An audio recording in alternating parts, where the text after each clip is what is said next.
we were missing each other. I'm in ministry. We just had our third kid.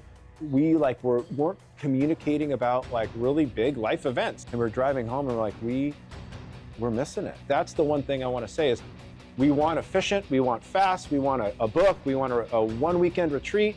This is not that. This is the slow way is the fast way. We walk with people, and although that might not seem super efficient, it's effective. It's how Jesus did his ministry. When you look at couples and you look at marital satisfaction, what are the things that make couples that are highly satisfied different from those who aren't?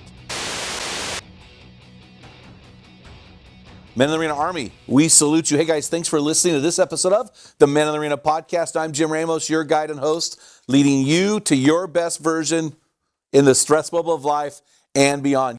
Guys, we got a great show for you today. I got my good friend here, Chris Erb. Chris and I go back about 4 years maybe. Chris actually is one of the guys that runs Man Camp with us. Chris is 27-year Young Life veteran regional director who has transitioned into a cool thing called Couples Marriage Ministry. He's been married to his beautiful bride, Jamie, for 27 years. And so, man, I'm excited to hear what he has to say and to bring what God has placed on his heart to today's episode. So, Chris, it's great to have you on the show. Did I forget anything in your bio? These memorizing things are killers. Yeah. What have you been up to? Yeah, no, we've had an awesome full fall. We've got 3 kids out of the house, 1 kid still in the house playing football. So, if you know that little story, Friday Night Lights, we're there every Friday. I know. You do miss it when it goes away. So yeah, we're as a family, we're all about Jordan and his football, and we've got 1 kid in Tampa, a daughter in New Zealand, and another daughter living with us just for this term. It's a full life for the Herb family. And in the midst of all that, just doing ministry and learning every day about how to come alongside couples in their marriage journey. Okay, so you work with couples. So you worked with teenagers for 27 years, and then all of a sudden you pivoted, which is similar to us. We went with youth ministry for 22 years and then pivoted, went into men. Why? Besides saying God led us here. Totally. Yeah. That's we the all easy know answer. We all know that. Yeah. You don't do a nonprofit Christian ministry unless God led you there, because it's the worst decision you'd ever make. Yeah. So besides God leading you into this, why marriage ministry? Yeah. Well, I mean, for us, when we moved to Corvallis, one of the kind of main groups of kids that we were working with were college kids. And when you're working in Young Life, I'm an ordained, pastor.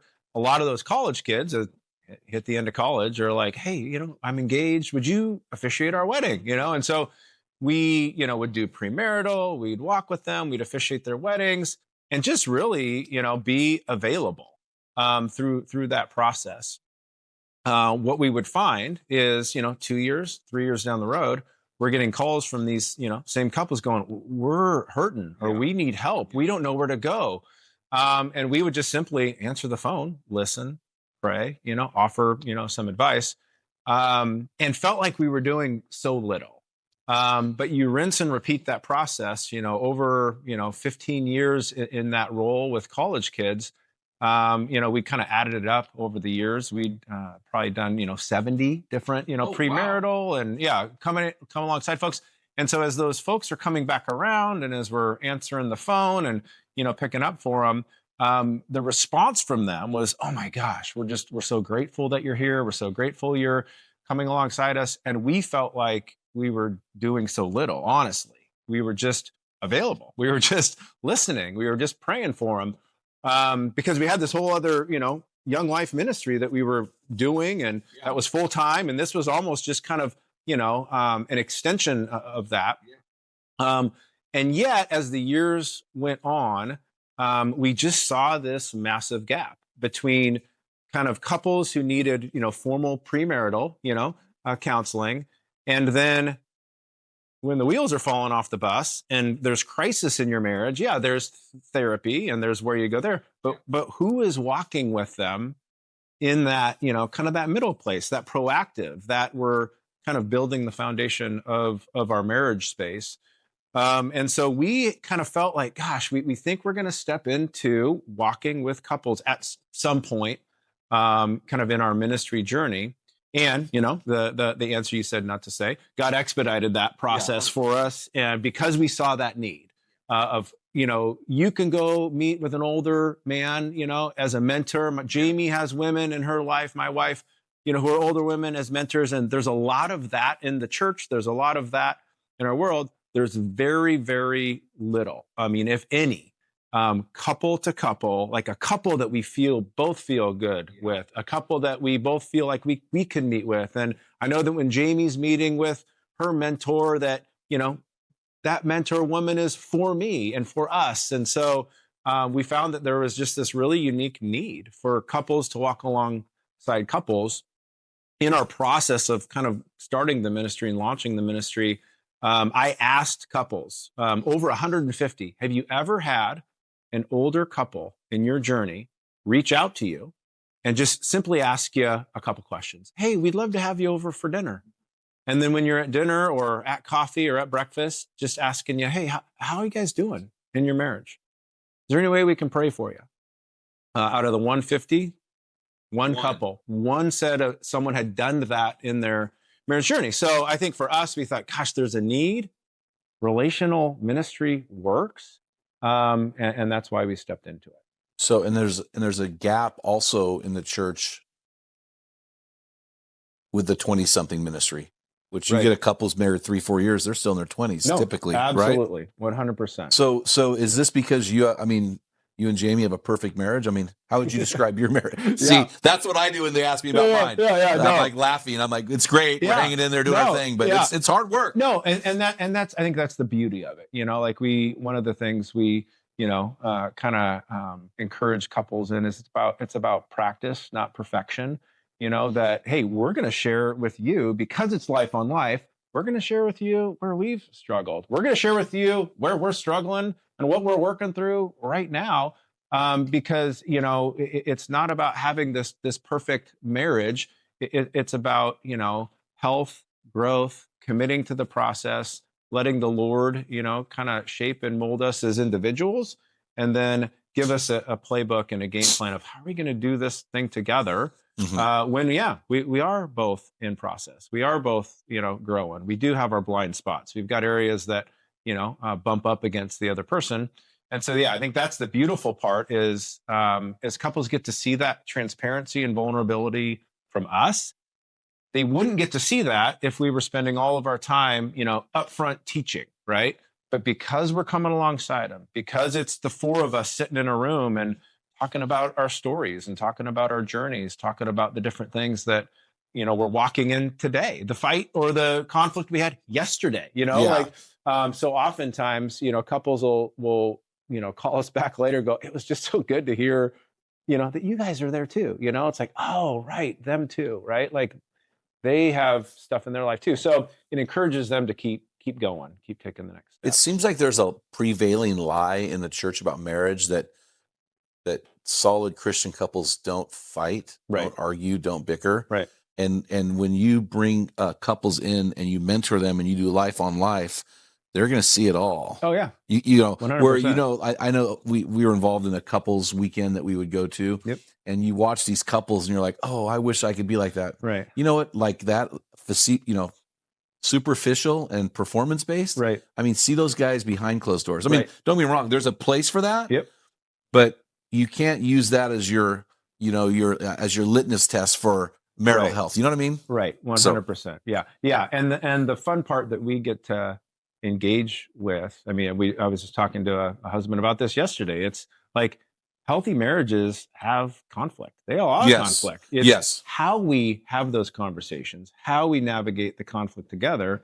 Like that's the game changer. And that's like one of those little, simple things that, that we equip couples with is just those little simple tools, to help them continue to move towards health together. So you've been in ministry now 30 years? If I add the three with 1996. So almost 30 years. Wow. Yeah. First of all, that's awesome. Yeah. It's great to see guys that are still doing it. You know what I mean? Because you've got to deal with money and marriage and the fishbowl, all that stuff. And so So here's a question I have for you, Chris. When you look at couples and you look at marital satisfaction Mhm. in couples, young couples, old couples, like what are you pointing people to? What are you pointing these couples to? Like, I know we're pointing them to Jesus, but Yeah. what are the things that make couples that are highly satisfied different from those who aren't? Yeah. Does that make sense? Oh, 100%. Okay. Yeah. I mean, when we started the ministry, God gave us a picture of, I mean, the reason it's called couples, it's kind of a play on words. God gave us a picture of cups, of this Oh, really big cup yeah. that was, representing I remember Jesus, that that was now. full of living water, and it was kind of pouring, kind of overflowing and pouring into these two kind of smaller cups beneath it. And those cups were filling up kind of with the love of Jesus. And as they filled up, they were overflowing and kind of sharing this living water between one another. And then there was an overflow from the two cups. And, Jamie and I, as we prayed about that, and as we had that picture, it really formed kind of like, what we point couples towards in this ministry. That first and foremost, the greatest gift you can give your marriage is first and foremost the love of Jesus, Mhm. being filled by his love first, that I cannot expect from Jamie, but I should be receiving from the Lord. So, health in our walk with the Lord is the first thing that we that we stress, that we encourage, that we equip couples with. Like, what does it look like to have health in your relationship with Jesus? And so connecting with him. And then that second piece is connecting together. Like, what are the tools? What are the rhythms? How do we love one another with the love of Jesus? Realizing we live in a broken world. Yeah. There's a real enemy. Sometimes my flesh is my own worst enemy. Even religion can kind of seep Yep. in there. So what does it look like for us to be in this marriage space together, love one another with the love of Jesus, and have a missional vision for our marriage? That picture was, there was also this overflow from the cups, that it blessed our kids, it blesses our community, it blesses the people we work with. That we believe that, in fact, one of the greatest ways to share God's love in a broken world might be through a healthy marriage and family. And yet it's one Agreed. of the least resourced kind of tools Yeah. in God's kingdom, to do it. So, what do we see in terms of marriage satisfaction? What do we see in terms of, this is the really long answer to your question. But it's first and foremost people who have a healthy, growing relationship with the Lord and know where their identity lies in. Um, and then, people who kind of together agree to a playbook, rhythms, kind of healthy practices that draw them closer to Jesus and closer to each other. So that the picture of the cups is connecting with Jesus, connecting together, connecting with Jesus together. Somewhere in that, kind of recipe is, a real secret sauce for marriage satisfaction. A couple like, real, simple tools that I would say is when people are experiencing growth in the Lord together, high marriage satisfaction. So there was a Gallup poll done, in 2021, kind of in the, evangelical Christian church. Some would say 50% divorce rate, but, they boiled it down, and you'll see different studies, 25% of marriages will end in divorce. Yeah. They also did a study on couples who regularly pray together. Yep. Simple, like not rocket science. Not hard. Pray together out loud. Hey, how can I pray for you this week? Jamie, pray for this. Hey, Chris, how can I pray? And then we hold hands and we pray. 1 in 1,500. 1 in 1,500 Yep. marriages fail or end in divorce who regularly pray together. So, we're connecting to Jesus. We're connecting together. There's something kind of, in this. So Yep. couples who are experiencing kind of like health and growth in the Holy Spirit and God's word and kind of this, connection to Jesus and each other, they experience incredible satisfaction. So when you look at the horizon of marriage, and you've talked to 150 couples, Right. at least, Yeah, probably more than that. Yeah. What's the biggest mistake men make? Like, if you could tell men, hey, bro, don't do these Right. 1 or 2 or Right. 3 things. Right. Like, this is low hanging fruit. Yep. Yeah. Do this. Don't do that. Do this instead of this. Yeah. Yes. Yeah. No, I two things come to mind. I think the first would be, to initiate. I mean, I see over and over again, as Jamie talks to women, as we get together, the wives are dying for their husbands to initiate praying together. They're dying for their husbands to like honor, schedule a couple date nights. I mean, these are like the simplest things to do.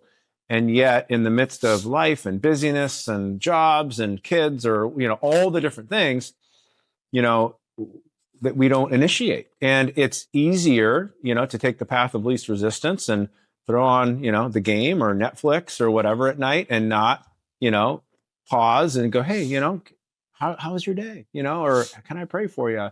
Or to go, hey, let's go out this Friday and I'm going to schedule it. I'm going to get the dinner reservation. I'm going to, kind of take the lead kind of in this area. Our wives want to be pursued. And over and over again, the responses that we hear from women are, I just would love it if, we would pray, every once in a while, or I would love it if we would, get some time together or, go, and he would plan it. He would be the one that, that steps in.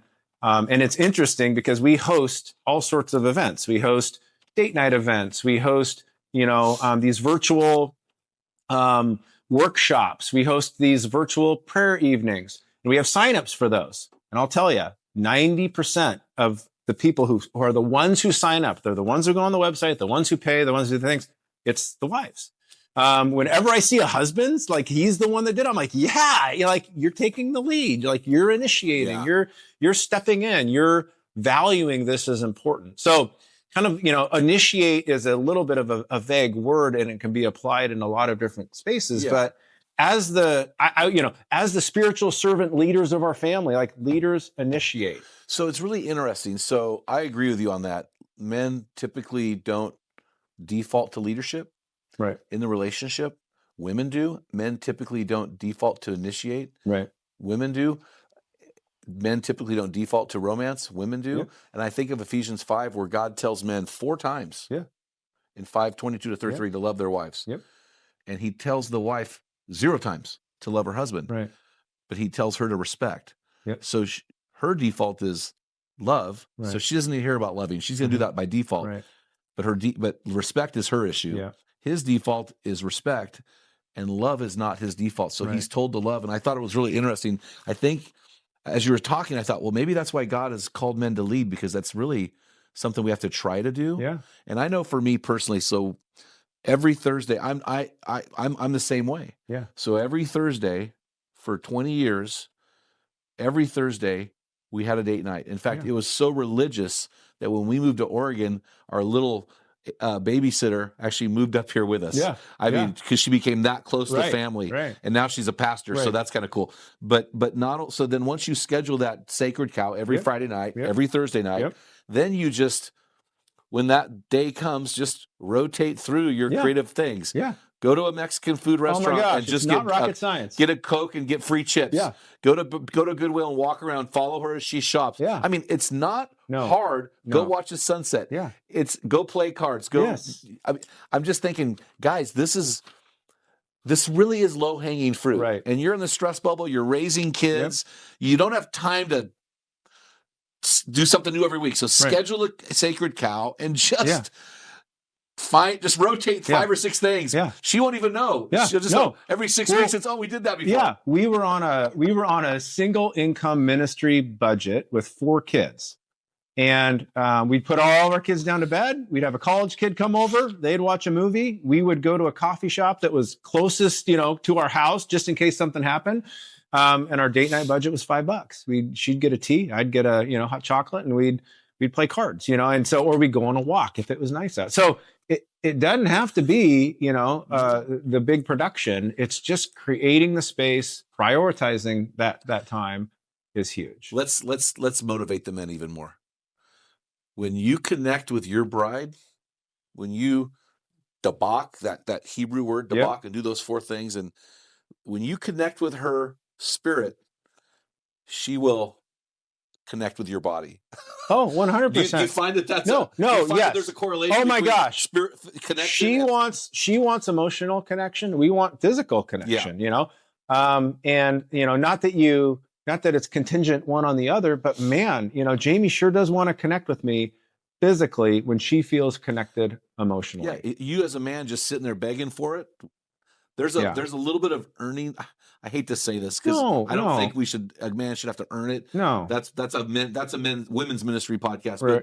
But you begging for it, why don't you just take her on a date? Yeah. Why don't you just rub her feet? Why don't you just make her a coffee? Why don't you just, do something that says, I want to connect with your spirit? 100%. I mean, and then you have to beg. Yeah. Yeah. So, hopefully sex will motivate the guy. Right. Yeah. If anything. When in doubt. Right? Exactly. So the first thing is pursuing and initiating. Yep. What's the second mistake guys make? Yeah. I would say not having some other men in their life who are asking the hard questions and who they are open and fully transparent with. Well, you have a group that you do that with, and you actually every year take a trip. Tell us about that group. Yeah. So, 23 years ago, a group of us got together. We had connections from college through ministry, and we were getting together every so often. And we're ending those weekends going, what did we do? Like we played cards, we hung out, we went golfing, but and through that process and through some other people who had gone before us and done this group, we created what we call our covenant group. And this covenant group, we get together once a year. And each person, there's 8 of us throughout the long weekend. We're going, this January, gets an hour kind of in the hot seat or in the chair, if you will. And we do a review of our previous year. How was our sexual health? How is our financial health? How is our marriage? How's our vocation? How's our ministry? How's our physical health?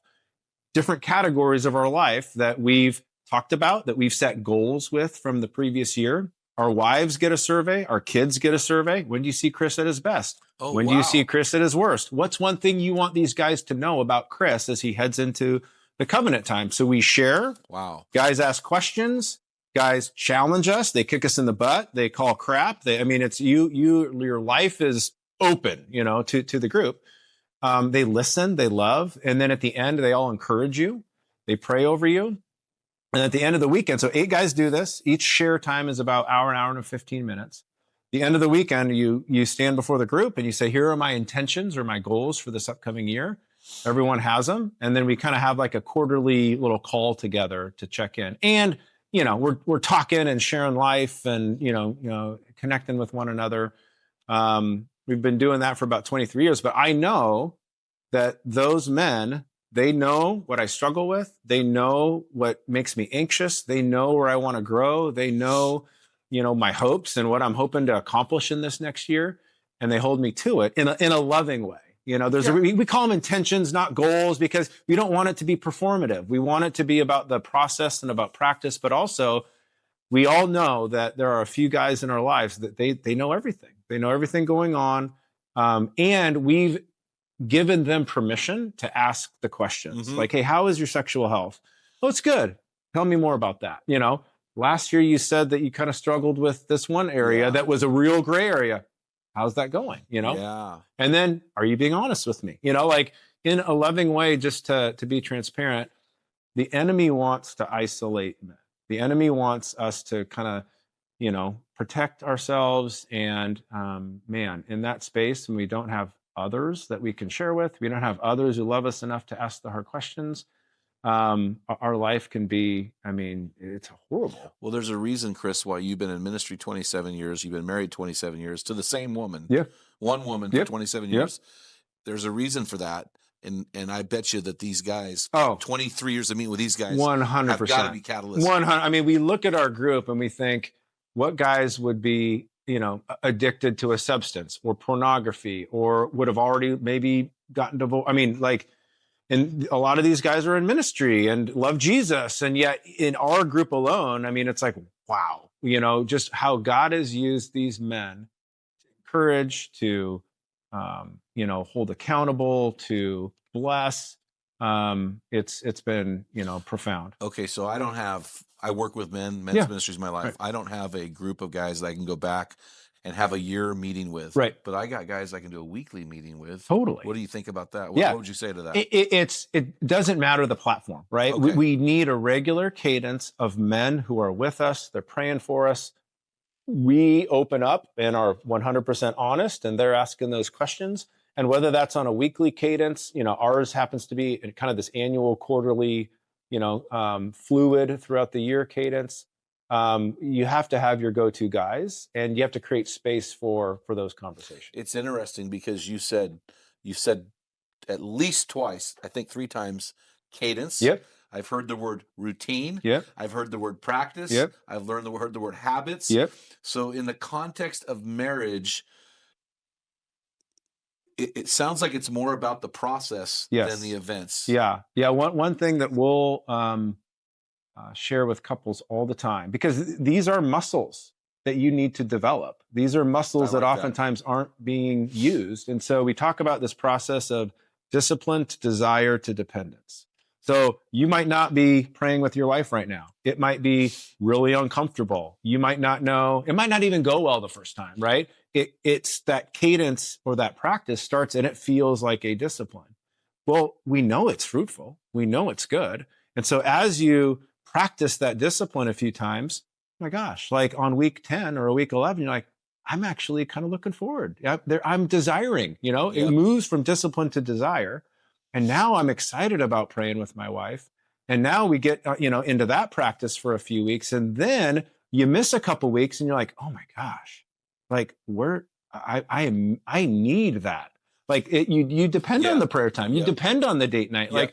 And so, but we have to move and shift from the clunkiness and that first couple times in the gym where we're sore the next day and it doesn't feel good and we don't see them, and into when we're looking forward to it, into where it becomes so ingrained in the culture of our marriage or the culture of our life that it's like the Lord uses it as this kind of cornerstone of health, of what we need. So it's those cadences, those practices are kind of like working out a new muscle oftentimes. But you see fruit from it. And I think that's really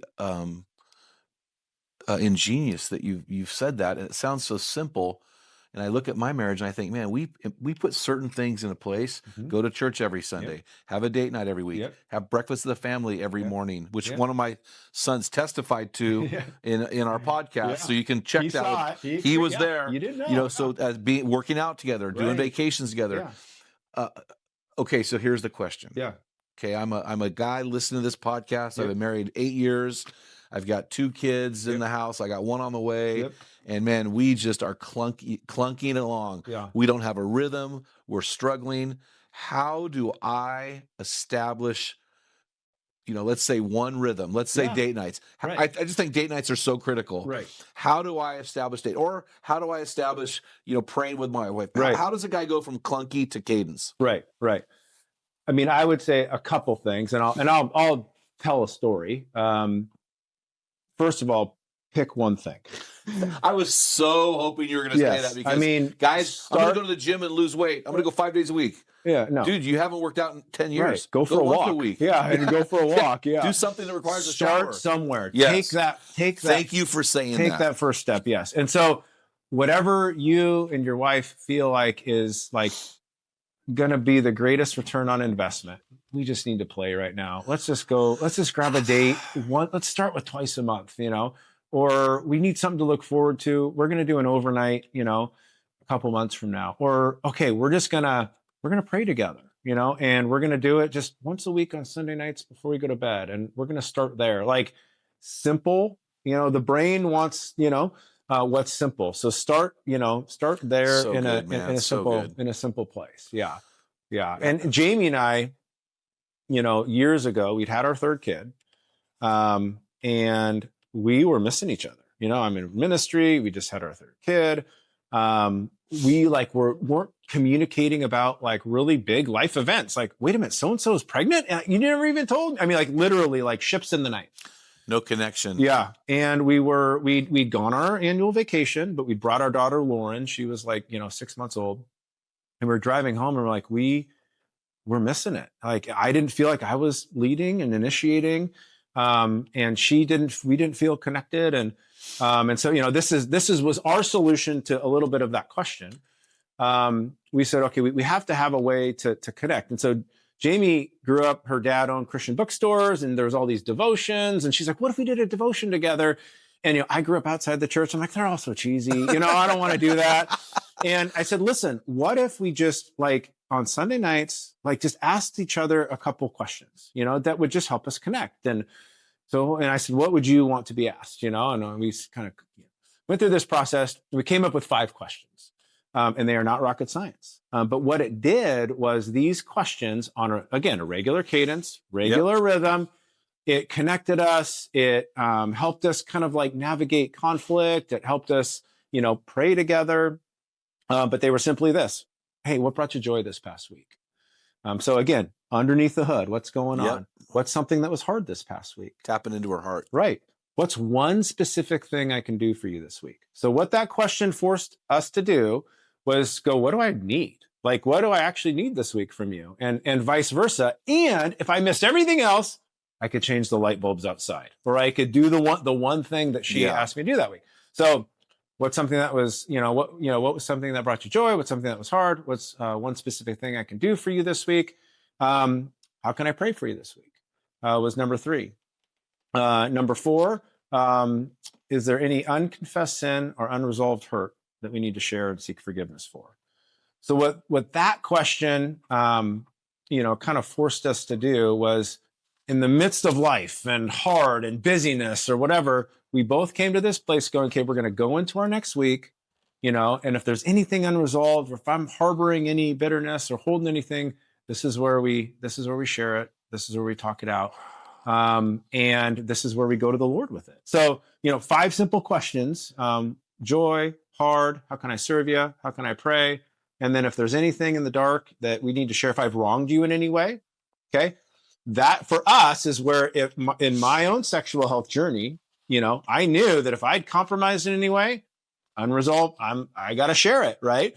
So it does make you as a man think, am I going to click on that thing knowing on Sunday? Is this worth it? Yeah, is it worth it? And and that it put this higher accountability for us. We're going to work through this together. We both come in ready to hear. So for us, when you say what was the one thing, I'm not saying go do that, for every husband, but for us, having a regular kind of meeting in that space allowed us then on our date nights just to go have fun. Because oftentimes our date nights became the business meeting of the family, or or we're hashed because we haven't talked about anything. So when we created our little journal around it, the marriage journal, when we had our marriage journal time, which was just basically asking these questions, it then freed us up on our date night, when we did those, just to go have fun and, play cribbage or play cards or go for a walk and just kind of be together and have a good time. So that was a big kind of pivotal moment in our marriage journey of kind of, when you ask, what was the one thing for us? The one thing for us was that. But I would say the one thing for anyone else, the 8 years you're in, you feel like you're clunking along, you're just barely getting by, try one. So when you said marriage journal, is that? Yep. Yeah. That's this so right here. This is the 5 questions? Yeah. This is the 5 questions. It's funny, we created this when we were in ministry. And it was at the time where if you were to publish a book, you've done this, you're gifted at this, and God bless you for it. We were we didn't have the space or the energy to publish something. Yeah. So one of the couples that we were walking with and did premarital with, we would give these questions to all the people we did premarital with. They said, you need to write this into a book. You need to create a journal out of this. And we said, we don't have the time. And so I said, listen, what if you guys publish it? You guys do the whole thing. Let us help you with the process. And so they ended up creating the tool that you see here today. They added 1 question to the 5. What's something, a dream or hope that you have that's kind of on the forefront of your mind? And then I will say that once a month, so these are weekly questions. Those 5 questions that we had, they added a question, kind of, what are you dreaming about? Once a month, we add 2 questions to the list. How's our sex life? How are we doing there? How can we serve each other in that space? And then how are our finances? Are we stewarding them well? Kind of the 2 hot topics that oftentimes create conflict in marriage. So once a month, we ask those questions, talk about them, kind of journal our answers. And discuss them together. And so we have found great fruit in having kind of a date night space that's just reserved for hanging out, having fun. And then kind of our marriage meeting space where for us that the marriage meeting kind of tools is the marriage journal. Wow. Yeah. So Chris, listen, we've been talking a lot about marriage. You're doing a kind of something on the grassroots level. Yep. That's really I hate to say it is a unique model. Yeah. It's simple but unique. Right. And I think it's highly effective in what you're doing. It just it overflows from your Young Life experience Yep. and the ministry. So why don't you explain to us what your ministry, couples, Yep. marriage ministry does? Yeah. So our mission is equipping couples with simple tools for a thriving marriage. So simple tools, those little habits that are going to put you on the front foot, get you on the offense so that your marriage just isn't surviving, but it's really thriving. So that's our mission. Our strategy is life on life, couple to couple, marriage, mentorship, and discipleship. So what does that look like? Yeah. So that looks like, in Jamie's in my world, that looks like Jamie and I coming alongside another couple, setting up a regular, cadence of connection times throughout the year. Some of those I'm meeting individually with the men. Some of those Jamie's meeting with the women. Some of those meetings we're all four getting together. We're asking them questions like, hey, what's been something that's been a victory, in the past month? What's been something that's been really hard or that you guys have struggled with? How can we pray for you? Is there something or a hot topic that, you're bumping up against that you want to process? And we spend time, we listen, we pray, we equip them. And then oftentimes they'll leave with a few things to think about, a few things to maybe, implement, and then we'll follow up with them. So that's like the life of an individual couple. And then God puts them on our heart. We send them a little devotion or we're praying for them. Kind of the three words of kind of how we walk with couples. It's a ministry of prayer, encouragement, and equipping. So we pray. Couples know we pray for them and we help them build prayer into kind of the regular fabric and culture of their marriage. We encourage them. That word encourage comes out of Hebrews, 10, 24, and 25 says, let us encourage one another all the more as you see the day approaching. That word encourage, one of the translations of it or, definitions of that word in the original language is to walk alongside and share truth. Oh. So we're walking alongside. That's the relational component of the ministry. It's life on life. It's fluid. You can't call your therapist on a Saturday at 2 and say, hey, would you pray for me? My husband and I got in a, fight last night, but that we're walking with them. We're doing life. We're available and accessible to them. And then the equipping piece. And so when they need the tools, we've got the toolbox to kind of point them to the places that that'll get them the tools for greater marriage health. We also, would remind folks and, kind of remind the people we're working with, we're not therapists. This is a ministry. This is a pastoral, ministerial kind of coming alongside mentorship, coaching, discipleship, coming alongside couples. But we do have a Christian therapy team that if couples need more, if they need to do the deeper work, we'd refer to ourselves as, the physical therapists of marriage. Sometimes you need surgery. So, but we've got a team that we work with that if a couple needs therapy, we can refer them. The therapist does some of the deeper work. We can even talk with the therapist, talk with the couple about some of the things they learned. And then we continue on with them kind of in the journey of walking alongside them. Well, it seems like God's really expanding your ministry. Yeah. You guys sound maxed out because offline you were saying you meet with each couple every quarter. Yep. So that really limits your bandwidth. So let's say I'm a pastor in Mattoon, Illinois. Yeah. Or I'm a pastor in Clinton, Indiana. Yep. And I'm like, well, I really appreciate this, but how do but you can't do it from, 2,000 miles away. How do these pastors listening to this podcast create the couples marriage ministry in their church? Yeah. I mean, and that's really kind of our strategy to grow and to hopefully bless more marriages. We're training churches right now to build marriage mentor teams. We identify typically a volunteer couple at that church that has a heart for marriage, that has a healthy marriage themselves, doesn't have to be perfect, who can build a team of other couples who are like, yeah, we're available. Like we can meet, on a quarterly or a monthly cadence with 1 to 3 couples, and we can listen, we can encourage, we can pray, we can equip them with things that we've learned in our journey. And then we also give them access to a ton of resources, for some of the more research-based or, tools that a couple might need if they're bumping up against some of the harder stuff, because we don't expect the mentor couples to be the experts on all the things in the toolbox.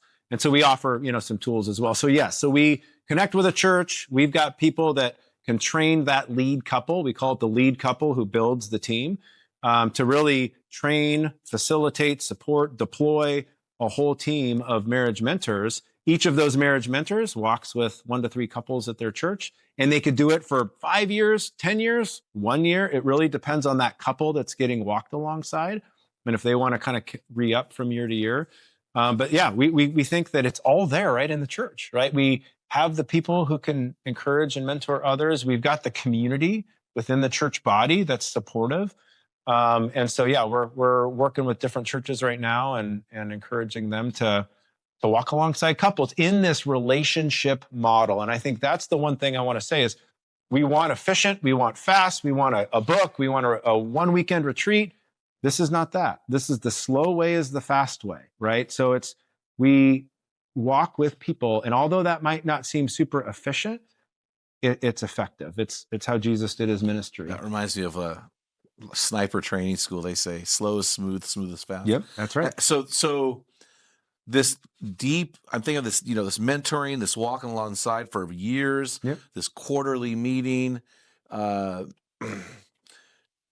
this authentic relational component, yep. Which is more than I'm going to pay you $150 to pretend you care. Right. I mean, this is an authentic thing driven by volunteers. So I'm a couple that's in, I am. I'm a I'm a low maintenance man married to a low maintenance woman in a high maintenance marriage. Right. So, I mean, I'm like, man, 33 years later. Yeah. I mean, this would be great for us. Right. How much does this cost? Like, what do you charge for this kind of mentoring? Yeah, no, it's nothing. So free? It's free. We're a nonprofit. So we have found that a lot of the marriage services out there cost a lot of money, and costs can be prohibitive. Yeah. And so we don't charge anything for it, because we want people to enjoy marriage health with people walking with them at little to no cost. So. Which is why I love your ministry so much, which is why I asked you to endorse my new book. Yep.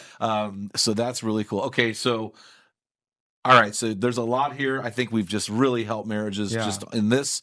But and I know marriages, we all need more help. My wife and I, just let you know, we get not professional counseling, but we get people who are equipped. Yep. Every 10 years, we go through counseling, pastoral counseling, because here's why. I believe healthy marriages go through counseling. Yep. I don't pay a counselor. I have enough friends that are marriage experts. Maybe I'll have you guys hit us up at 40 years of marriage. Let's do it. And you can walk the old geezers through. But that would be really fun. We'd love it. But so this is okay. So I, if I want to get your marriage journal, if I want to plug into what you're doing, what's your website? I'm assuming that's the best way to reach you. Yes, couplesmarriageministry.org is the website. Is there a hyphen there, or just couples? Nope, couplesmarriageministry.org. Yep. And then the marriage journal is available there. It'll take you to the marriagejournal.com website. It's got its own website because of the folks who help us publish the book, and they're the ones that actually did it all. And so you can get that on themarriagejournal.com, and it's a great resource. Gosh, that's so cool, man. Thanks so much for coming in, man. Sure appreciate this time together. 100%. And so, man, this is great. Guys, listen, go check out this website, couplesmarriageministry.org. So thanks a lot for coming on, man. Hey, guys, until next time, feel the wet sand on the arena floor. Hear the deafening roar of the crowd. Taste the sweetness of victory. Smell the stench of battle. Get in the game. Get dirty. Grind it out. Build your marriage and be a man.